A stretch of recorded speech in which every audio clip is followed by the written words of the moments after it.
April లేదా మేలో TET proposal ready చేస్తున్న స్కూల్ ఎడ్యుకేషన్ ఆఫీసర్లు టీచర్ల ప్రమోషన్లకు టెట్ క్వాలిఫై తప్పనిసరి. వచ్చే 3 నెలలు స్కూల్ ఎగ్జామ్స్, ఎన్నికల డ్యూటీలో వాళ్ళు బిజీ. టీచర్లకు ఇబ్బంది లేకుండా సమ్మర్ లో పరీక్ష పెట్టాలని సర్కార్ యోచన. చివరిసారిగా గతేడాది సెప్టెంబర్ లో టెట్ మెగా డిఎస్సి నేపథ్యంలో మరోసారి నిర్వహించాలని ప్లాన్ చేస్తా ఉన్నారు.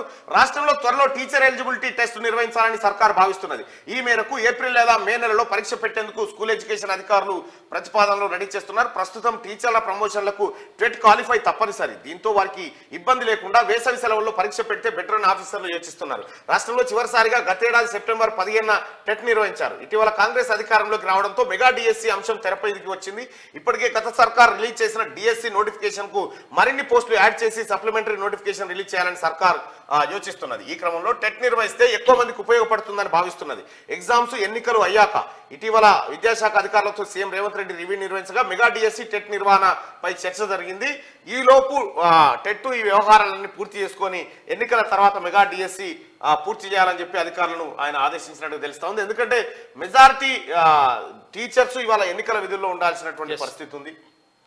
యాక్చువల్గా టెట్ లేకుండా గతంలో టెట్ లేకుండే వాస్తవానికి డైరెక్ట్ బీఈడి ఎంట్రన్స్ దగ్గర కొంత ఉడపోతుంది, బీఈడి ఎగ్జామ్స్ రాసిన తర్వాత కొంత ఉడపోతుంది, డిఎస్సి రాస్తే మొత్తం ఉడపోతైపోతుంది.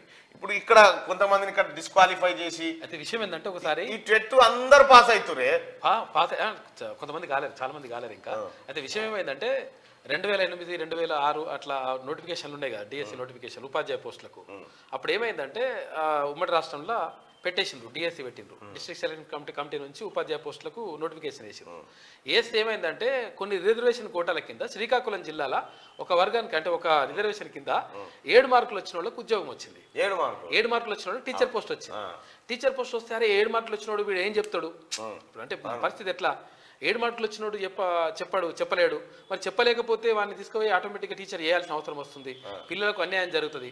అందుకని ఈ టెట్ అనేది పెట్టు, టీచర్ ఎలిజిబిలిటీ టెస్ట్. అంటే మినిమం వానికి ఒక అవగాహన ఉండాలి. అవగాహన ఉండాలంటే ఈ టెట్ అనేది రావాలి, క్వాలిటీ బయటికి తీసుకురావాలి. అంటే ఈ కార్యక్రమం జరుగుతుంది. అయితే ఇంతకంటే మెగా డిఎస్సి కంటే ముందు 2008 డిఎస్సి బాధితులు, 1998 డిఎస్సి బాధితులు వాళ్ళు ఉన్నారు.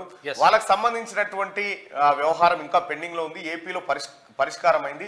తెలంగాణ ప్రభుత్వం కూడా సానుకూలంగా స్పందించి వాళ్ళ సమస్య పైన కూడా దృష్టి పెడుతుందని భావిస్తా ఉన్నాం. ఎందుకంటే వాళ్ళ గతంలోనే గౌరవ ముఖ్యమంత్రి గారు, ఇతర మంత్రులు, ఇప్పుడు మంత్రులుగా ఉన్నటువంటి చాలా మంది హామీ ఇవ్వడం జరిగింది. ఆ మేరకు వారు చర్యలు తీసుకుంటారని భావిద్దాం.